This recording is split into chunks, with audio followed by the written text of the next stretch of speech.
we have a heartbreak and we become poets. It's stupid to say it doesn't hurt. I wouldn't want to talk to anyone. I say, oh shit, I'm done. Over. Oftentimes you play the victim mindset. Jump in. What's the worst that's going to happen? If you don't do something, then you'll always regret not doing it. What I'm gathering is that I'm fucked. To be a problem solver, you also have to be somebody who knows how to create some chaos. The oldest child is the trial child. But humans will be replaced with humans using AI. Come up with a new sport that people can play, lying in bed. I don't know. And don't take that in the wrong way, okay? Wine is not alcohol. You have a full arsenal of tools, weapons. You got to be a good human to be a good leader. Rohan, you froze for a bit. I don't know if you realize that. But Yeah, my light went. Yeah. My light went. Oh, you lied. Okay, yeah, that checks out. Have you given him the deep dive into the pod? Yeah, I just gave a background of where I think you were going with that. So yeah. Yeah, that's mainly the intention, Rohit uncle. And you've had a pretty interesting career in terms of, I guess, different sectors, different places you've worked, and you've just done some really cool stuff. And now you're also working in the trendiest buzzword of, I think, the decade, the century. It's the flavor of the season. So it only made sense to sit with you for a little bit, understand more about your mindset around it, the work that you do, and understand how we can kind of make that resonate more with people who are slightly younger, earlier in their careers as well. I think just to start, if you can kind of help us understand a little bit more about how your career has spanned across the 25 years. You've probably picked up on a lot of incredible lessons. You've met some amazing people. What have been some of your favorite things about your own journey so far? So here's what I'd like to do. What I'd love to do is set a base for my journey, because you can go through the journey, but you never realize how you really got started and initiated on that journey till you sit back and look at it. And you'd be surprised that my journey started when I was in probably grade two, maybe a 7-year-old kid or something like that, at a swimming pool where I was asked to dive off a 20-foot high, 25-foot high diving board in school. And I'm like a, 3-foot run trying to jump off a 25-foot diving board, not having a clue how to do it. And just the instructor thinks just because he's done it and he's shown how it's done, we can follow it like this. And long story short, I landed on my stomach and I went underwater and I was hurting like pain, like crazy. Okay. But I remember every millisecond of that experience even to date. Because when I was underwater and I was slowly making my way back up, and slowly means in the microsecond kind of this thing that I have, all my friends were standing there outside, and you know how mean little kids are. And I said, Rohit, you got a choice to make. You can come out of this water crying and everyone will be laughing at you. Or you can come out of this water laughing and everyone will be laughing with you. And I came out laughing. In that pain, I came out laughing. And that set the base for me, which to me is the most important thing, the attitude. What's the attitude you will take to everything you do in life? Whether it is work, whether it is your career, whether it is your sports, whether it is your family. And that for me was the base. And so the attitude for me was, one, I'm not going to let other people get me down. Two, I'm going to keep learning. I learned how to dive. I still hate diving because I still have the memory of that first dive. But then as I went through life, I was very lucky to have parents and teachers who started shaping up that attitude into something even more powerful. You can have all the energy you want, you can have all the attitude you want. If you don't know where to apply it and when to apply it, it can go totally wasted on the wrong things, right? I can have an attitude in how I hold my cup of coffee. Come on, give me a break. And that happened. That was the second big base that got built. when I was in grade 10. For all the wrong reasons, I got suspended from school. And I went home, and my dad says, I'm going to go meet your head principal. He was also my class teacher. I said, don't go. He's going to humiliate you. That's what he told us. He still went. I didn't know about it till a week later. I got thrown out of school every morning from assembly for a week. And then a week later, when I found out that dad had already met the principal, I said, what happened? He said, your principal told me that if you could murder someone and get away with, he would murder you. So what? He said, I said, what? I told you. He said, no, but listen to what he said. And then I asked him why. He said, because we get this one life. And what I can't stand to see is somebody who is not performing to his or her potential. Your son has the potential to perform at this level. He is very happy and casual and comfortable performing and delivering at this level. I got thrown out for apparently getting 2 out of 50 in one of the exams. And he said it doesn't matter if he got 45, he's capable of getting 50. So I don't measure someone by what they achieve. I measure with someone against what their potential is and how close to it are they, right? So that was the second base that got set up. Um, and after that, anything and everything that came my way, it was about, like I said, learning it, figuring out how I can max it to my potential, and then move forward, right? Um, and I'm happy to share the kind of different things I've done in my career, which will illustrate how crazy and how wild my swings have been in learning and moving forward. Let me pause there.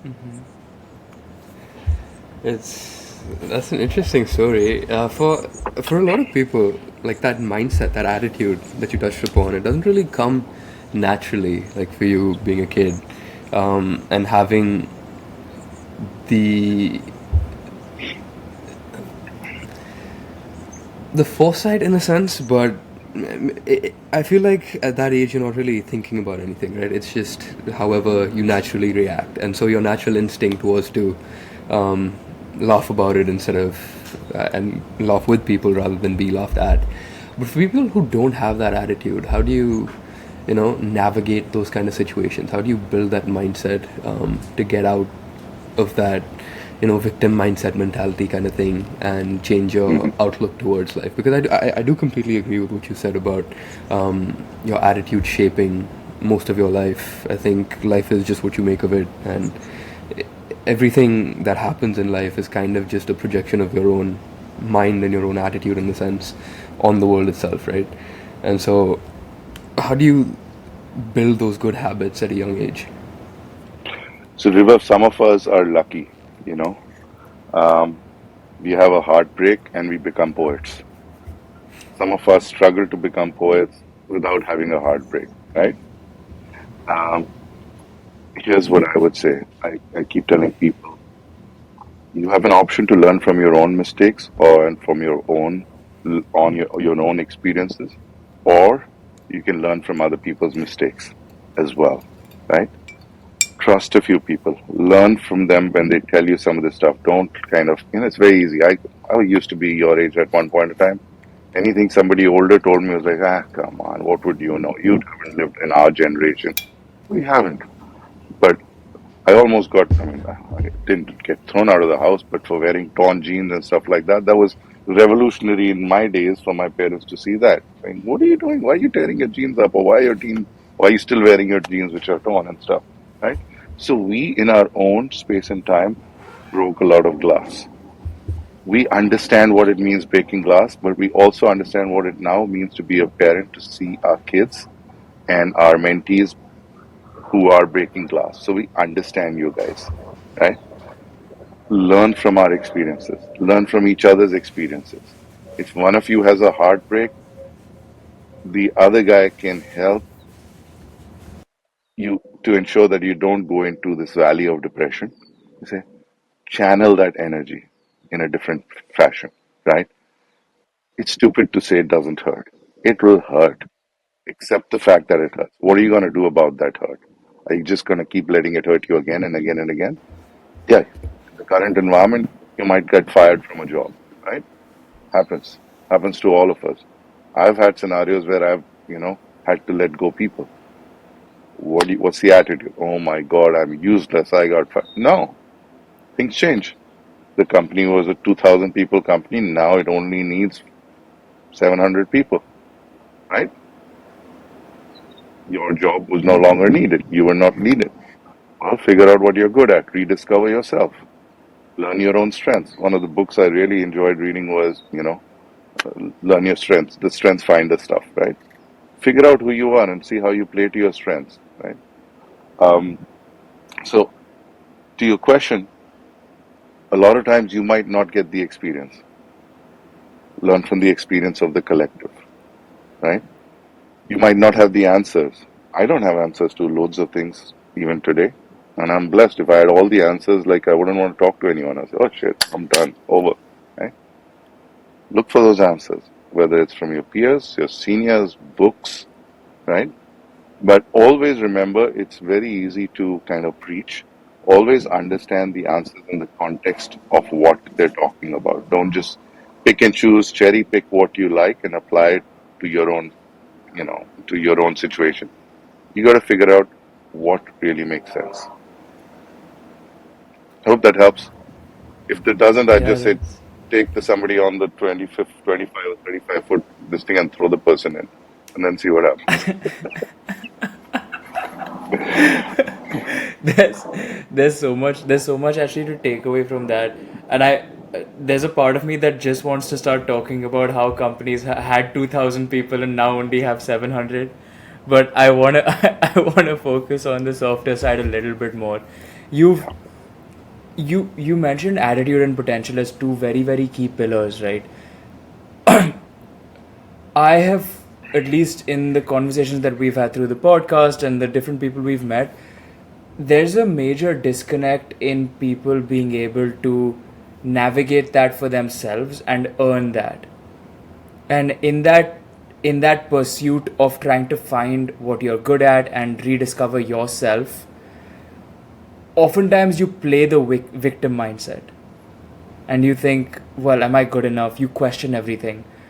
How do you rediscover yourself in moments where you aren't finding clarity in anything that you are doing?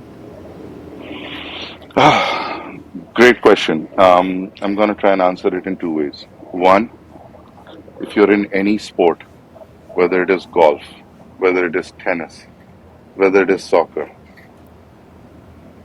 in golf you have time to think, and that's the worst thing you can do, right? In soccer, tennis, the ball's coming at you at a pace that you do not have time to think. You have to rely on muscle memory. A lot of times, what I do is saying, take a call. What's the worst that's going to happen, right? What's the worst? What's the worst? Take a call. Don't overthink it. Don't try and say you're the victim. Second, never compare. You are unique. My parents never let anyone compare my brother and me, okay? They would like just shut them up saying, I got two different kids, they're two different personalities, do not compare them. Don't say one's better, no, not allowed, okay? So know that you are unique and you are different and make the call for yourself. But make a call. The biggest problem happens is when you do not make a call, then you miss the bus, right? Um, I'll give you one example. I did my bachelor's and my master's in computer sciences, right? I was with a startup. I was one of the founding members of the startup, and something in here, I really work from the heart and the gut. It's just not going right. It's just too much conflict. And I just shook hands one morning after having spent 20 hours a day for like weeks and weeks building new products and with that team. I just said, guys, this is not working for me. And I shook hands and I walked out. And after a couple of months of tooling around, writing for papers, doing a bunch of fun stuff, I actually became a copywriter at an advertising agency, right? Now, after 6 years of computer science, spending money, time, energy, learning all of that, building products in computers, writing copy, I went to my dad. I said, I want to do this. He says, why? I said, I've got this sense of humor, creative stuff. He says, okay, go ahead and do it. Um, 6 months, and I knew that there was something I enjoyed doing in an evening or on a a weekend with friends. It wasn't something I wanted to do as a career. If I hadn't done that, to date, I'd be sitting here saying, oh, I could have been a huge success in advertising. I could have been a huge success. I didn't want it. I took a call, right? What am I talking about? Take the decision. You'll find the answer that way rather than sitting and moaning about it and trying to speculate what might happen. Don't do that. Jump in. What's the worst that's going to happen? Don't have a job right now because 1,300 people got laid off. Try something different, right? Don't keep saying, I was good at software engineering. I want another job in software. No, try something else. You never know what's going to come out of it. Don't sit stable. Don't be passive. Don't feel sorry for yourself. Nobody else does, right? Other than your parents, maybe. I like that a lot because I think that ties a lot of the themes that you just spoke about really well. It's trying a bunch of different things also will help you get that sense of self and understand yourself better. Something that you just spoke about before in your 20s. You should really try to understand who you are and what you like to do, and just trying different things, taking that decision and figuring it out helps with that tremendously. And I think it also helps with that regret minimization process of life. If you don't do something, then you'll always regret not doing it. But if you just do it and fail, then that regret it doesn't That's it. really exist anymore. Yeah. And so, from just a long-term happiness maximization objective, I think that's really good advice. I like that a lot. Plus, if you Yep. don't explore, you never know. Yeah. Absolutely. I mean, another thing I tell, I got kids, I got family of friends whose kids. I keep telling them, please understand, nothing that I'm doing today is linked to what I learned in college. All the programming languages I learned in college don't even exist today. All the stuff I got, statistics, none of that I use today. But the approach, the methodologies, the mindset building, the relying on a community, being able to turn and say, ask a question, and knowing that there is no wrong question, no stupid question, right? That's what you build up. It's all about how do you work as a collective, right? The stuff that you all have learned in college, 20 years from now, none of that, probably all get automated, AI, whatever. So you got to sit back and say, so what did I really learn?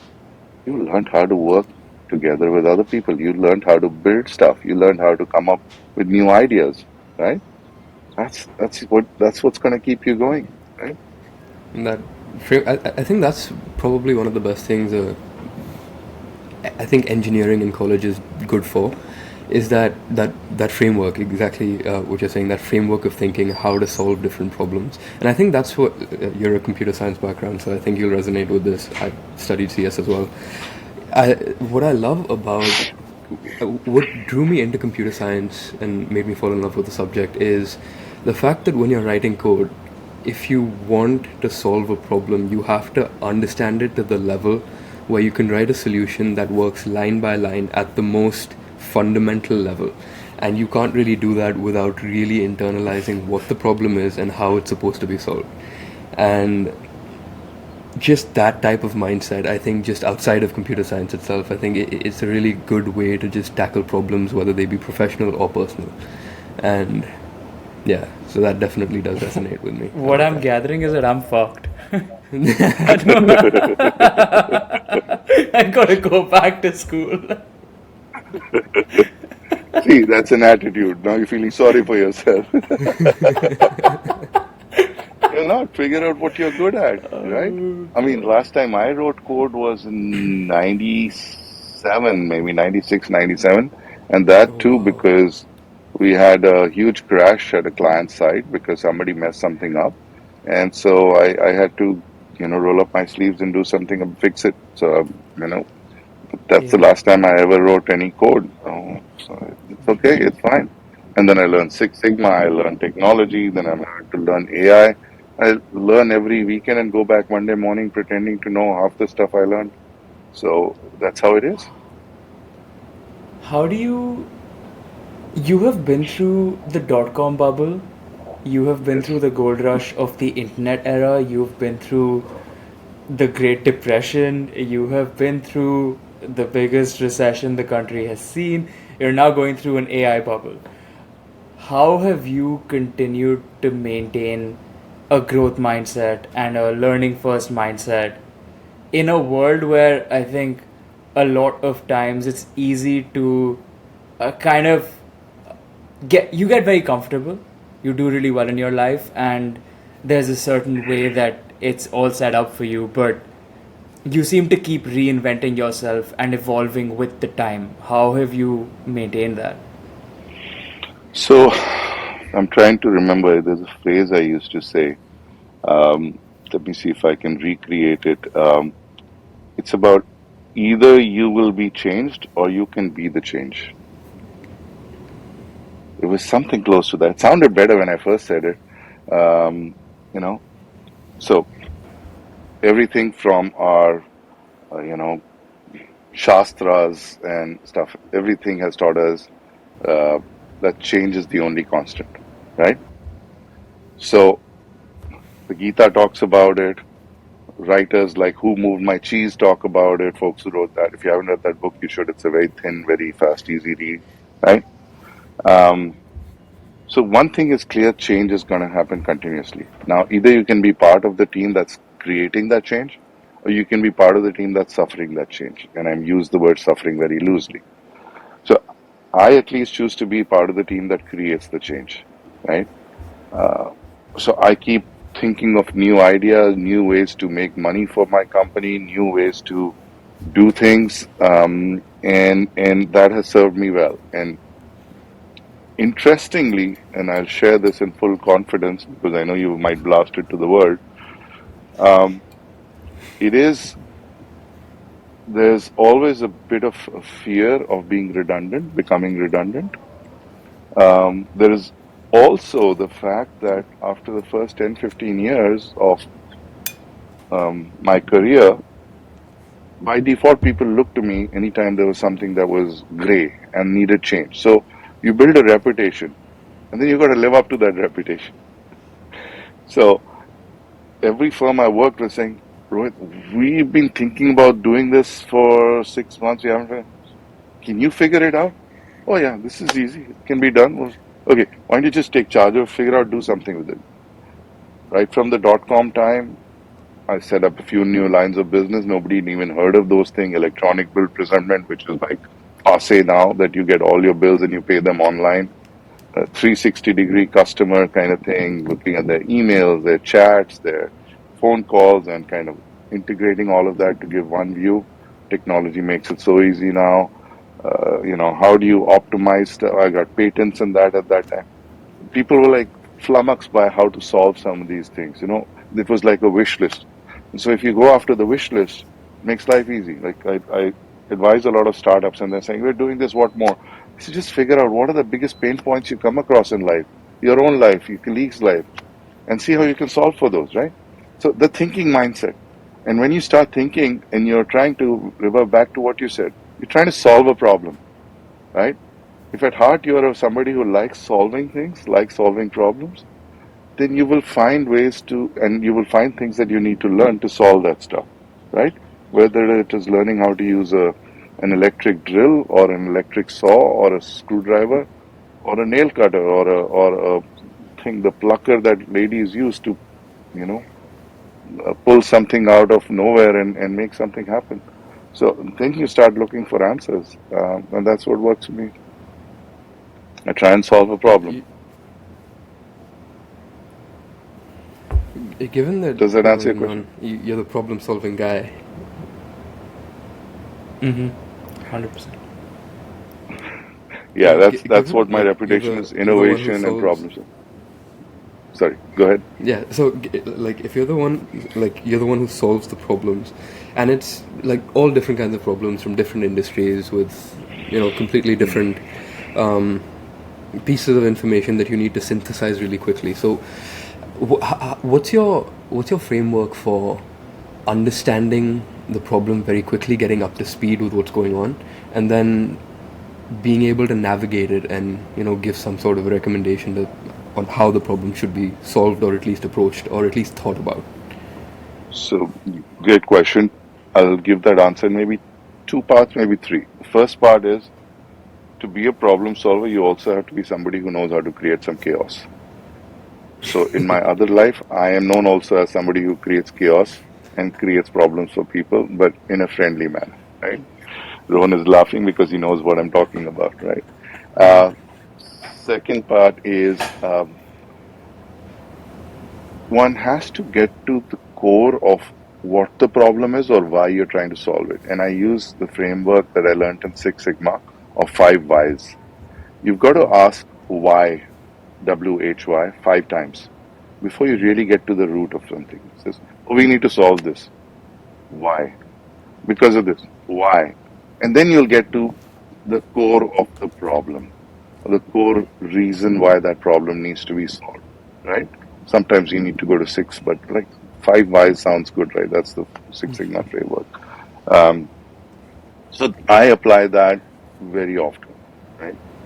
Um, and then how do you go about solving it? Um,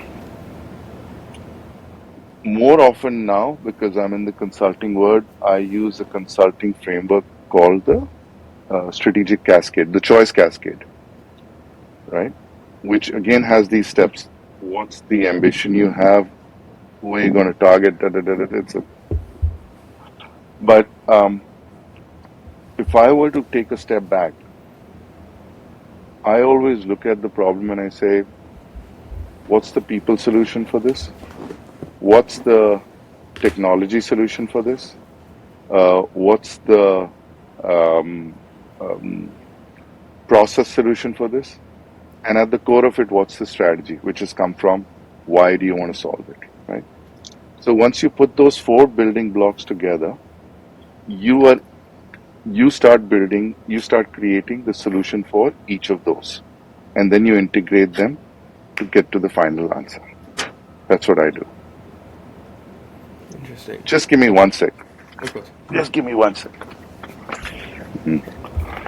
Yeah. Yeah, because I stole that extra cushion to be as tall as you guys, remember? You could have just made the technology work for you, Rohit uncle.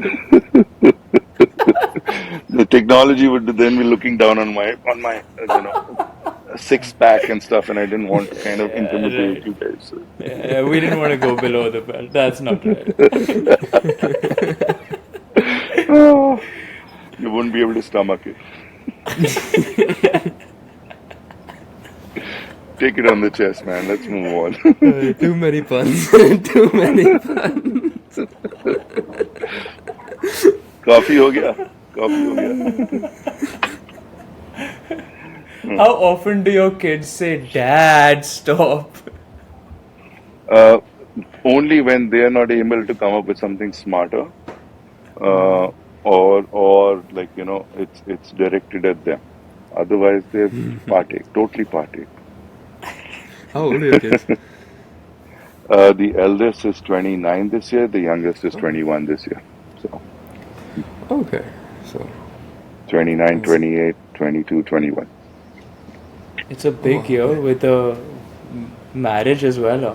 How Yeah. are you feeling about the first marriage of your child in the family? The first marriage in the family, to rephrase, to phrase it My correctly. question was so terribly phrased. It's back to the same. I don't know. I don't know shit about this stuff. How to get this done? So leveraging the collective knowledge of everyone around to figure out, and prepared to make a few mistakes, and we'll learn from those. The next one will go better.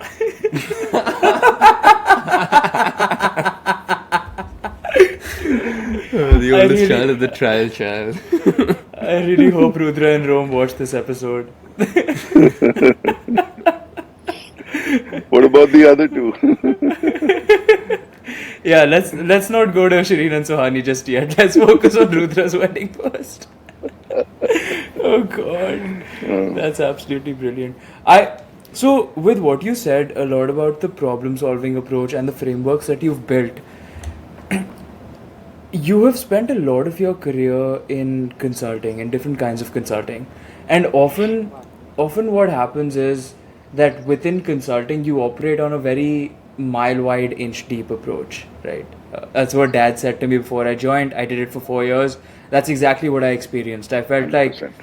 you become you build really good frameworks in terms of the choice cascade, first principle thinking, and everything else that it teaches you, but you can come out feeling more lost than when you went in.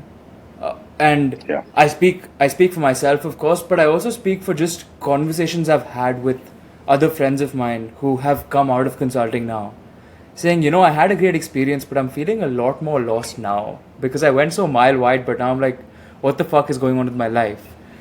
Yeah. How do you in an industry that is so mile wide figure out what your mile deep is and really go for it? Great question. So, I was in consulting, and in between, I made enough jumps to the other side. So, I was the Six Sigma leader for GE Commercial Finance. And so, I went in really deep. Then, I was the chief analytics officer for HP when it was still one company, and I went very deep. And I developed this whole thing, which I talk about. I call it the uh, Mona Lisa framework, which is my framework. Okay? This is not a consulting framework. Um, I'll tell you the story behind it. You're smart enough to figure out the depth piece of it. After a year at HP, I went to the CFO and I said, "Here's what's happening." Um, and this is akin to many consulting teams across the company. He said, "You got one team painting the ear of Mona Lisa, another one painting the eye, a third one painting the nose, and then you try and stitch it all together, and then you wonder why Mona Lisa is not smiling because everybody is just this deep. They're not that deep. They can just stitch it together, just can't make it smile." And she loved it. So she gave me charge of the entire budgets for the firm and said, "Now you make this thing smile." And that's what we did. Went really deep in. So if there's two industries, for example, where I have spent and I've gone a mile deep, one is technology and the other is financial services. On the others, I am wide but not deep. And that's when back to the thing. You got to make sure you surround yourself with people who you can lean on, who are experts in those areas, so that you can leverage them and they can leverage your mile wide experience. And together you can give them solutions. Another interesting example, these days, what's a tech firm, what's a fintech, what's a financial services firm, a lot of those lines are getting blurred. So, an exciting experience I had in the recent past is being able to bring a lot of my financial services expertise to a tech firm that was getting into the whole payments, etc. space. And they were like, "We've got a few people, but we really don't have that depth." And being able to get the two and marry the two and take them forward, right? So that's what you got to keep looking at doing. My advice to people is you got to go wide, regardless of consulting or not. But you got to also figure out where you go deep in. Play every sport you want, but figure out what's the one or maybe two that you're going to be excellent and make sure you put in the right investment, right? The same thing. You can be extremely strong in marketing, like just one firm. But if you don't understand product, that's the challenge. If you don't understand how money is made out of that product, even bigger challenge. So that width is still required, but there's an area that you need to go deep in. When it comes to surrounding yourself with these people that you can lean on, I mean, how does chaos play a role in your problem-solving framework?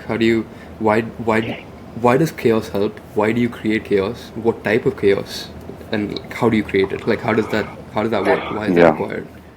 So, phew, okay, you combine two things into one. Let me try and answer it. One, I am known as a guy that if there is a chariot that's running at 100 miles an hour and you got 12 horses tied to it, really strong, he's not the guy, Rohit's not the guy who say, "Rohit, look at this, brilliant, here, hold the reins and run it." Rohit's the guy, if there is 12 horses running wild and there's a chariot that needs to be run, he's going to round up those 12 horses and make that chariot run, make it run at 100 and then hand it over to someone else, right? So that's the chaos piece, being able to recognize chaos and be able to flourish in an environment where there's chaos and grayness. Second, how do I create chaos for my teams? When I put a team together, first I'm very conscious of who I'm hiring. And then when I sit down with them, if I've, say, inherited a team or before, whatever, I'll sit down with them. I say, guys, here's this deal. We're a team, so we need to complement each other. One, if you guys agree with everything I say, then one of us is redundant. We don't need the person in the room, right? So you got to come in with your own thoughts, your own ideas. Two, each one of you across on this table has to have something you bring to the table that's better than, without comparison, that's more than what somebody else is bringing. Otherwise, again, somebody's redundant, right? And three, we're going to discuss, we're going to fight in this room because we're all going to fight as equals. But when we agree as a team, when we open the door and walk out, we'll walk out as one team with one plan, one decision. There's no room for discussion. There's no room for disagreements once you walk out of the room. So whatever fight you want to do, fight here, put your thoughts across, try and convince everyone. And if you're not able to convince and you still think it's the right thing, put that aside, move forward with the collective idea of the team. Because if you don't, then you're not working as a team. Right? So that's some of the kind of chaos I create right at setup, because you ask 2 or 3 questions. Chaos, surrounding yourself with the right people, right? That's how I operate. That's how I make things work. That's how I set the kind of the rules of the game. You said you're very particular about the people you hire. What do you generally look for? So some of the themes I'm picking up on is generally, confident people, so that they're confident to disagree with you. Individual thinkers, free thinkers, and what I would assume is introspective. Maybe introspective is not the right word, but enough to understand that, lacking the ego, I guess, to understand that, okay, if people aren't agreeing with me, maybe at some level I'm not right, and we should just go ahead with the team because the collective intelligence will be better than my individual intelligence. But, like, what are generally some things you're looking for, and how do you test for those things while hiring someone? If I put all of those criteria, then I wouldn't find even a single person. Fair enough. Right? I'm being very frank. So I have to be comfortable and confident that if I get somebody who knows stuff, Yes. I can create an environment for the person that they are become confident enough to talk about it. Right? Excuse me. Just give me a sec. Of course. I just need to grab some water. Of course. No problem. Anything else can all be edited. हाँ मैं ही करूँगा. हाँ भाई बस यार. I had to say editor ताकि जब तू कर रहा है तो तू सुन कि मैं तेरे से ही बात कर रहा हूँ. मैं edit नहीं करूँगा. I will keep it in. I will zoom into your face. रख भाई रख. ये 50-50 पार्टनरशिप तोड़नी पड़ेगी.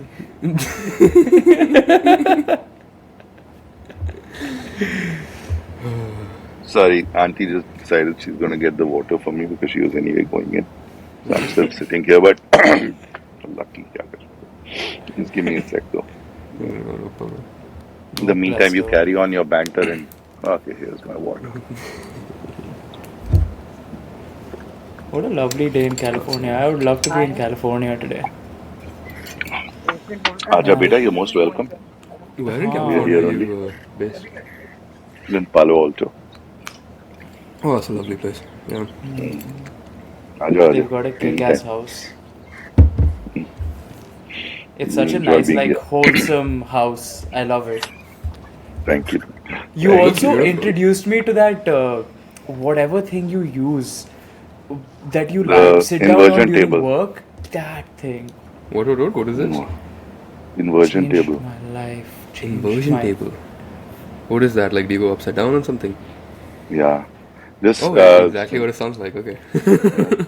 just you can just Google. It's called Teeter is the most famous company. TEETER. Inversion table, and Yeah. you'll see the stuff. Yeah. So I've been doing that for 10+ years. Oh, 10. Oh, Yeah. wow. What's the benefit Oh. of that? Like, why do you want to go upside down? I have issues with my spine, so it helps decompress the spine. Oh, interesting. Yeah. So yeah, it's amazing. It feels great. It's also the substitute for the good old Indian headstand. I feel like if Right. anything, that'll probably compress Right. your spine a little bit. Yeah. Yeah, so check it out. Sorry, where were we? Editor. Oh, sorry.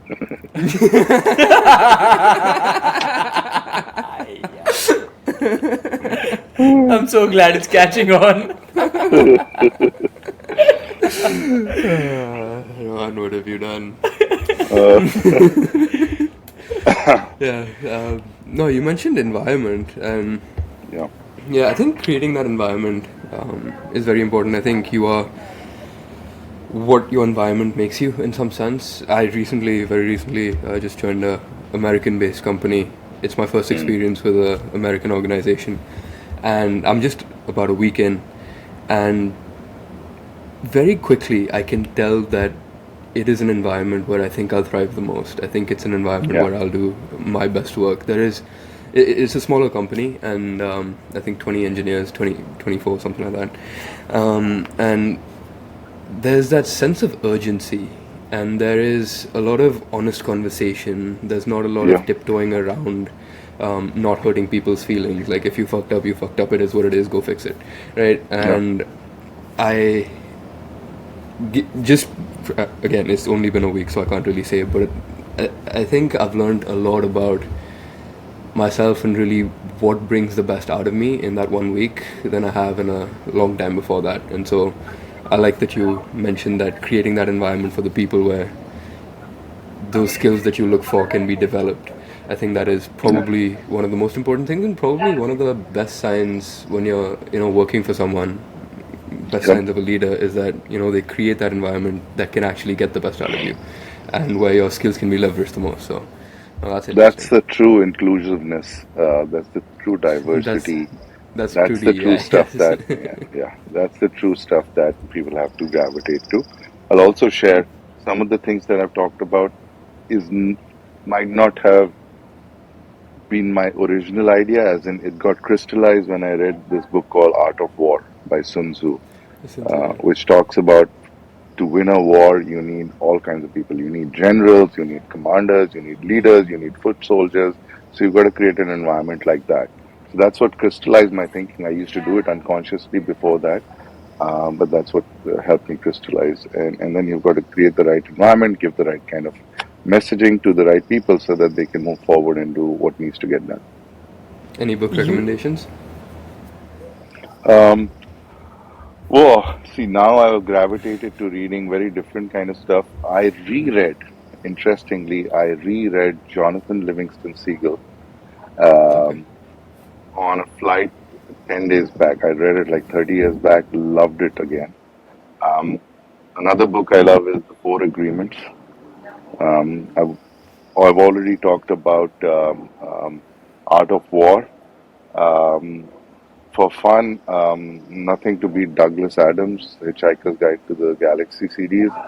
And if you haven't read Dirk Gently, some life lessons from there. One of the biggest life lessons from if you haven't read Dirk Gently's Holistic Detective Agency, that's also by Douglas Adams. It's like if you don't know where you're going, just follow somebody who seems to know where they're going. Um, that's always a good lesson because you can't be on your A game all the time. Right? Um, yeah, I read a lot, so that's some of the things that come to mind immediately. Four Agreements is one I keep going back to and sending to my to my folks and people, friends, because it has four very simple agreements that um, kind of get you, excuse me, um, get you to set a few fundamental pillars for life. Um, you know, be impeccable with your word. Don't make assumptions. Stuff like that. I won't bore you with the details. I'll let you read it because otherwise you won't read it, right? Or just get a summary from AI or Gemini or something. Yeah. that is the perfect. You've handed the segue on a silver platter. The I don't even honestly I don't even know where to begin. But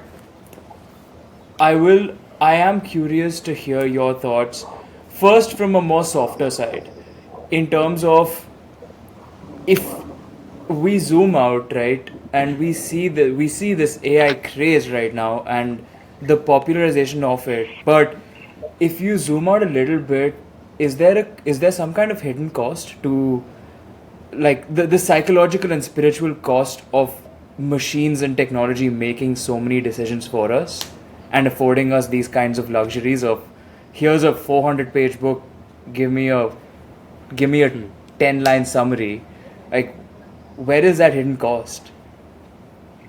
Um, Great question, and there is maybe two or three questions hidden in that. I'll try and touch on those as well.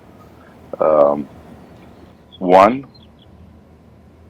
um, I've seen technology come in many times, right? From simple typewriters, you move to word processors and then to computers.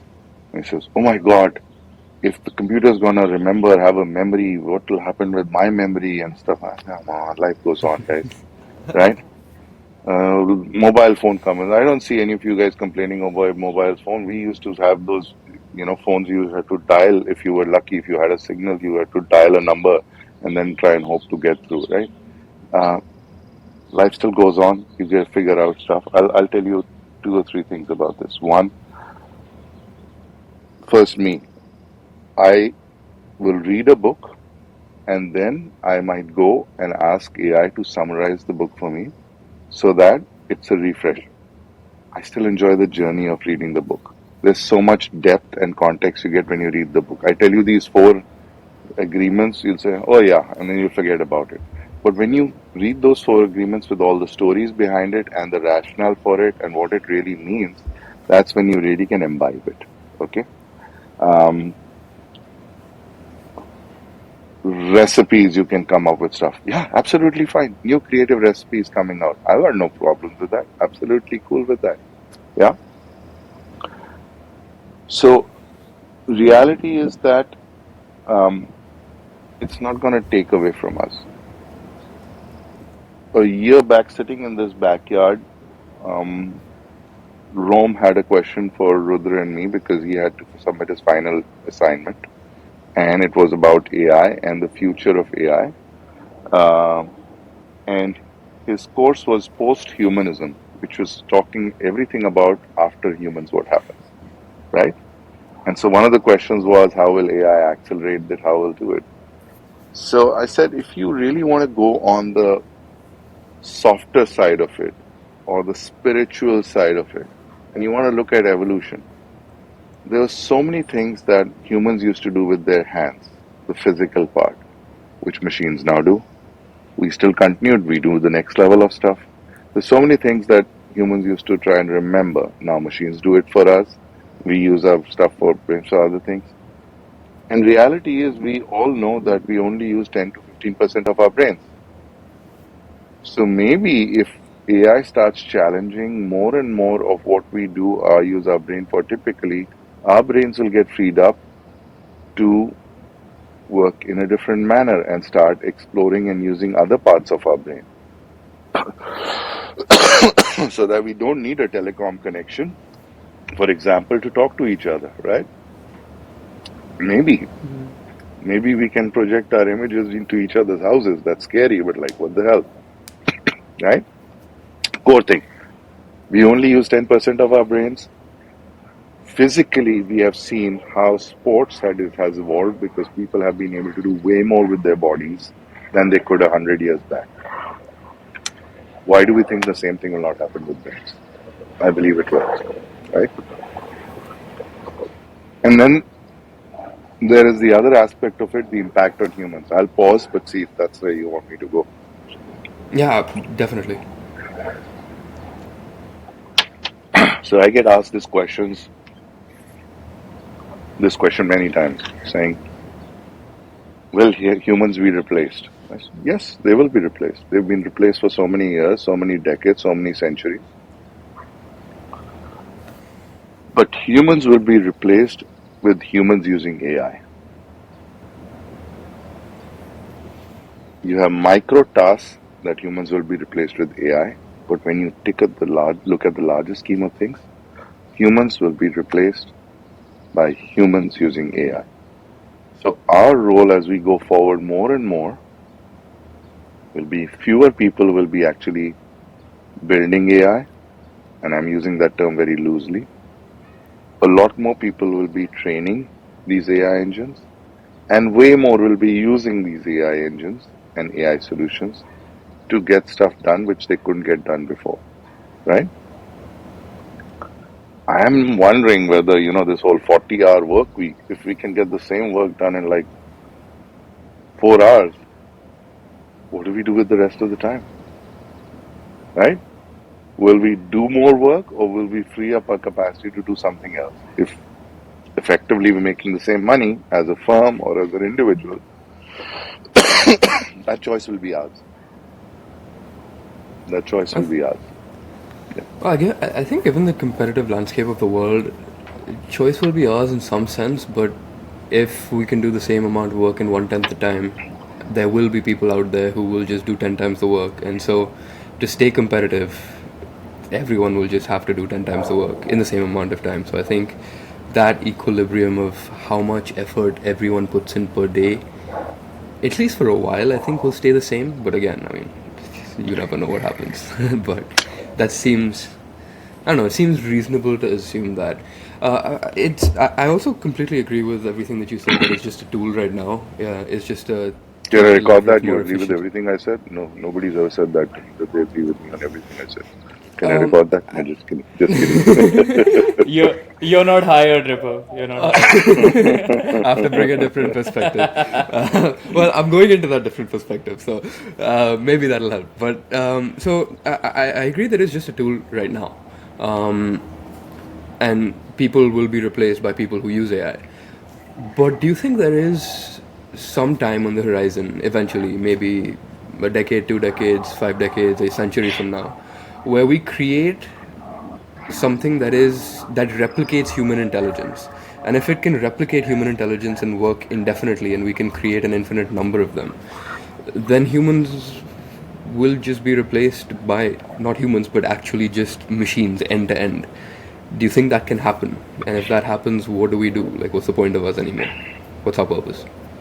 So again, the choice is ours. Why would we replace humans end to end?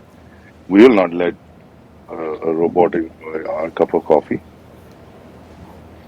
We will not stop being creative. We will not stop writing songs, making movies, right? AI might also make them. It might assist in making them. It might assist in us releasing a movie a day. But we are the ones making the movie. Sorry. So, with the current landscape, then is there things about AI, there certain myths, certain conversations that you're hearing that are becoming more prevalent in day to day that you wish people would start unlearning and thinking with a different approach? Too much of AI is being directed because of businesses. It's being directed to efficiency, right? I would love for AI to be used to create net new stuff because that's the possibility here. You got generative AI, you can generate new things, new ways to teach kids. Give me a break. It's been like how many centuries? Everything's advanced so much, but you still need a child to go through 13 years of education in school, 4 years for a grad. Something's off, man. Something's totally off. This doesn't make any sense, right? I am all for spending that time for maturity. I'm all for spending that time for um, grooming and getting the child to a certain level or a young adult to a certain level. But something's got to change. This just can't carry on like this. Just an example, right? Um, so all of you young brains out there, start thinking about how do you use these technologies to build something new, to create something that is just going to be totally different, right? What if you guys come up with a totally new schooling system and say, the hell with the A levels, O levels, and ICSC, CBSC, whatever? This is a new system, and enroll enough companies that will hire from that new system, right? And say, we will spend 2 hours a day for 13 years learning this stuff, and the rest will be all sports and other Are the things that AI will not be doing for us, right? Build up sports, build up spirituality. I don't know, teach meditation in an hour a day. Put all of that into the curriculum and say, crunch it into 2 hours of schooling, and the rest develop individuals who are the superpowers, superhumans of the future. with with so much with so much the speed of the technology advancing, right? And you speaking of how we should start thinking about it, at what point do you feel like this technology starts impacting our innate identities? And how will our own identities over a period of time kind of be driven by, if not entirely uh, led by AI or other technologies that may come with the times? You know, you guys said it earlier, we talked about it. There's an old phrase I remember, you're the sum total of the experiences that you have and the environment that you grow up in. The environment will change. And the environment changes, you will change. You will evolve in a different manner.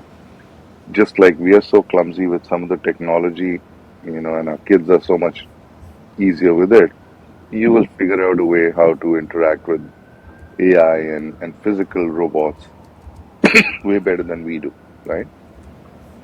So your identity will change because AI will get introduced into your life or has got introduced into your life when you're in your late teens, early 20s. So do not think that you are static. You will evolve. You will be somebody else by the time you're 40. And that will be influenced by the fact that AI got introduced to you in the 20s. I'm somebody else in my 50s because computers got introduced to me when I was in my 20s. My folks are somebody else in their was somebody else in their 60s or 50s because that's the first time they ever saw what a computer was, right? So do not look at it with a very short window. You got to look at it at the wider scale of things. Interesting. And so, Im- okay, so taking that wider Sorry, I'm scale just going to put one crazy thought in your head. Just please imagine do. if Rohit Tandon had woken up this morning and today's the first day at the age of 50, whatever, today's the first day he saw a computer or a mobile phone. What would it be? Very different Rohit Tandon than I am today, right? So I'm different because of all of these interventions. I am who I am because of these interventions. That's very true. So, then coming back to, so you said earlier one of the things that you want to see AI do is create net new things. And like not just do the efficiency route, but also net new things. What is that process of creating something net new? Because I think what like when I think about it, the most low stakes and less risky way, and probably the simplest way to create something net new, is to just make processes more efficient and keep making them more efficient. Because eventually, you'll be able to do things that you could never do before, and that'll allow you to create completely new things. Like, does that make sense? Like my thought process, like what I mean? Uh, that's a step process. I'm talking Yeah. about a totally different process, right? So, for example, I'll give you an example. 2 weeks back, a bunch of us friends are going on a golfing trip. Like, we call it our Ryder Cup for somebody's birthday and 60th birthday or some stuff like that. Yes. So one guy said, okay, let me put the names of the captains and the courses we're going to play and stuff like that into an AI engine. And that generated a bunch of lyrics for a song.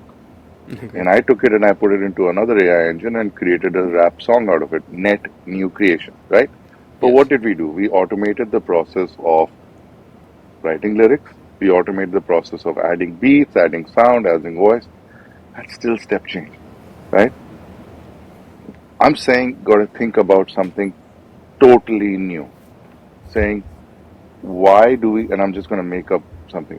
Why do we need to buy anything? Nothing should be bought. Okay. Why Okay. should there even be a process for buying? Right? Okay. Things should be available. Things should become available as soon as they're needed and got paid for. I don't need to buy anything. If the, if AI is so intelligent, why do I need to buy? Right? Like there was all of this talk about I've got an intelligent refrigerator. It will see what's inside, what's and order what. Yeah, but I don't want to eat the same thing every day, every week, right? So how does it know what to order? I don't want more eggs. I don't want more something else, right? I had chicken this week. I want turkey next week. How you can't figure that out, right? Hmm. And there is still an ordering and a buying and all. Okay, eliminate all of that, right? How do you do something of the sort? And I'm taking something that's so trivial and so simple because if I had a bunch of other ideas, I wouldn't be wasting time sitting here. I would be building up a bunch of new startups, right? Yeah. But just like the education thing I talked about, Yes. something totally new, right? You want to go crazy? Invent up a new sport.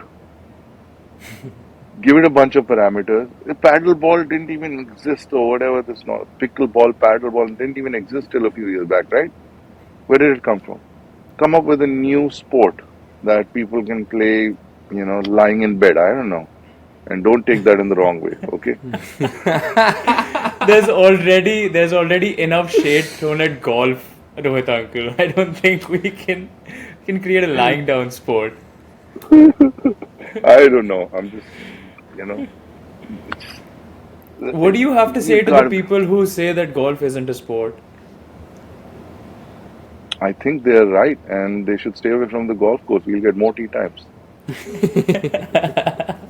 Guys, it's like that. It's if you haven't tasted a nice whiskey, you don't know what that nice whiskey is all about. People are thinking you're drinking whiskey to get drunk. Oh shit, there Bless you you. go. Sneezing, That's it. coughing, Yeah.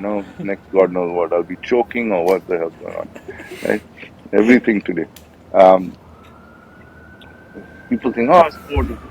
Man, you can play against somebody else, but like, till they realize that that's a sport you're playing against yourself, not against the course, it's a different level of sport.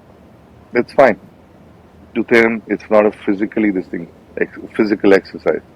Oh yeah, it is if you play it the right way and if you've got the right brain, and you know that all the all the strategizing and everything that you do, you can lose a bunch of pounds in just a round of golf, right? So anyway, why waste time with them? There's enough people. It takes all kinds to make a world. Let them be. Don't waste your time and energy making them think that golf is a sport. You don't think it's a sport? It's fine. Right? When you hit The world that is more ball and that interesting. feeling you get, oh ho ho ho.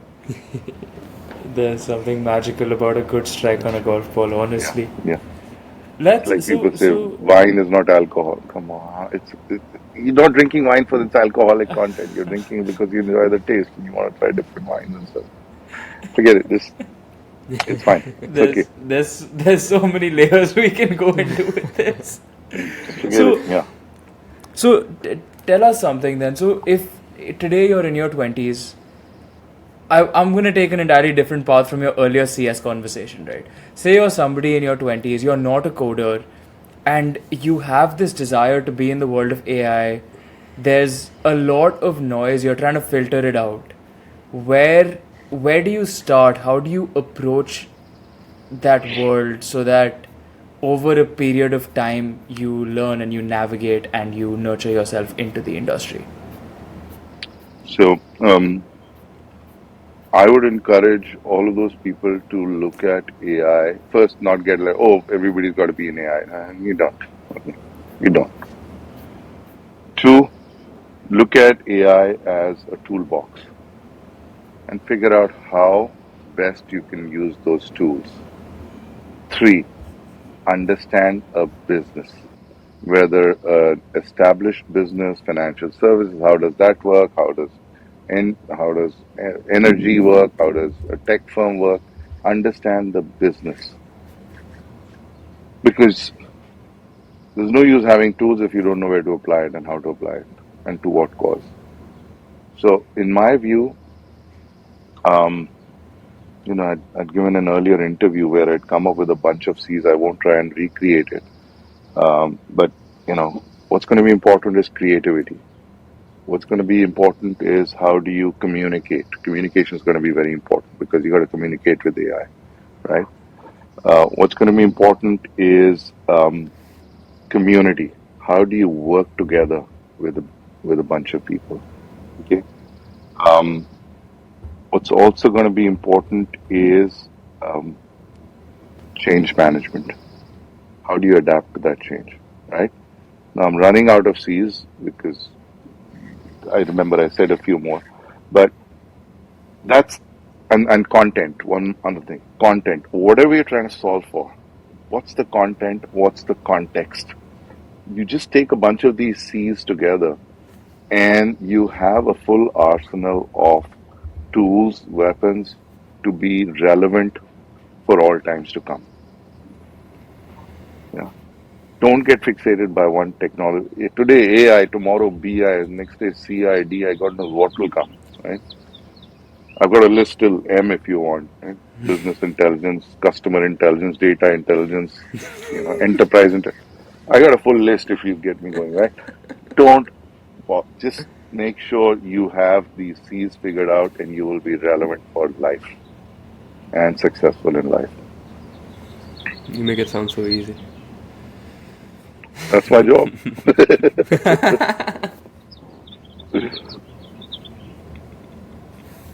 I think you're on mute, Rohan.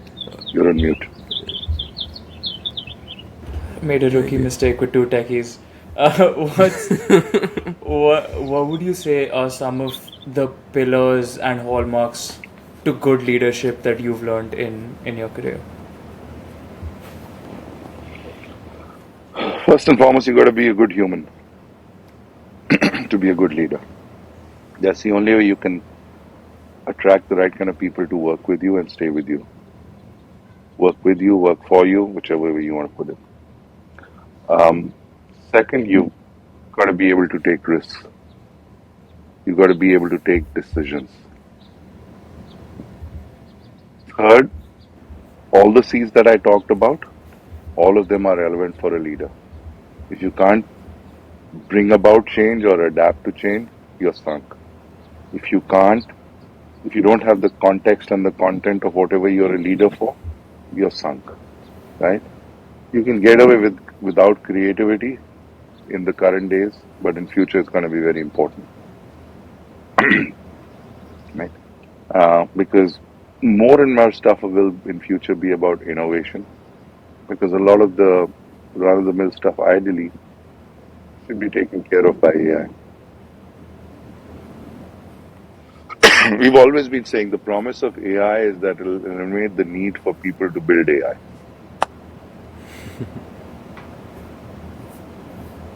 Or to build Right? at all.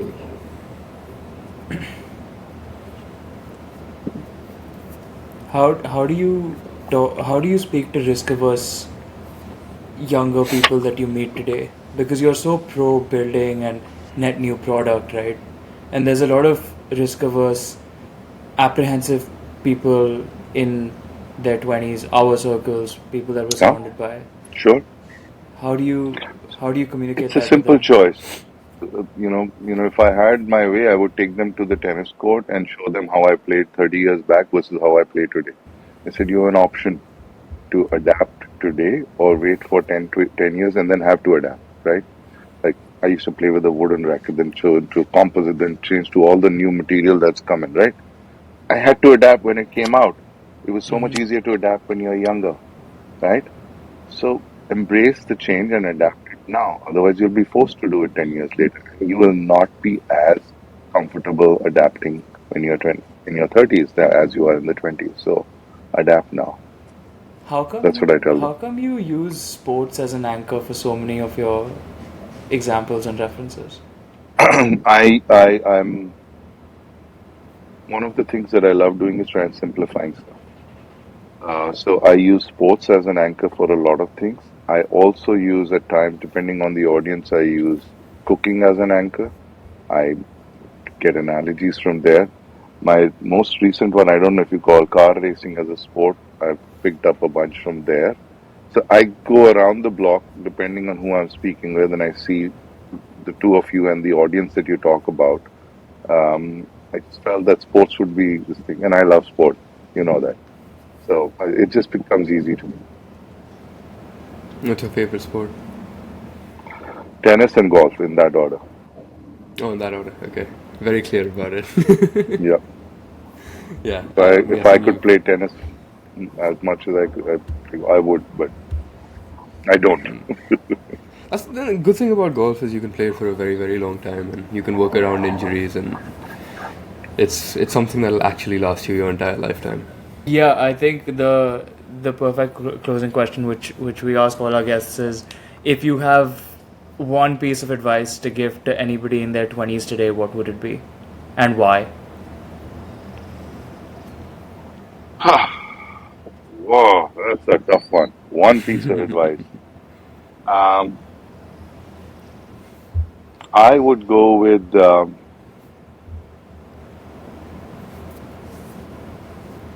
just learn how to be an amazing human being. Forget about being a great coder, great marketing guy, great this thing. If you are an amazing human being, everything else will fall in place. That's the only advice I'll give you guys because there's just so much of change, so much of stuff happening. What will not change, and even with AI coming in, AI will not be human. So if you are an amazing human being, you will still be unique, you'll be relevant, and you'll be valued and respected. So that's what you should do. That's beautiful. That's actually different from what I thought you'd say. I thought you'd say adaptability based on the theme of the conversation. But great human being, I like that. That's definitely one of the most unique ones we've had. Uh, be an amazing human being, be adaptable, trust that AI is not gonna kill you or take away your job, embrace the change, make sure to follow him on LinkedIn, Twitter, and everywhere else you find him. Keep watching Panoramic Perspectives. We love you all. Thank you for tuning in. Thank you guys. Thank you so much for being on. It was a pleasure. This was awesome, Rohit Likewise. Uncle. Truly, thank you so much.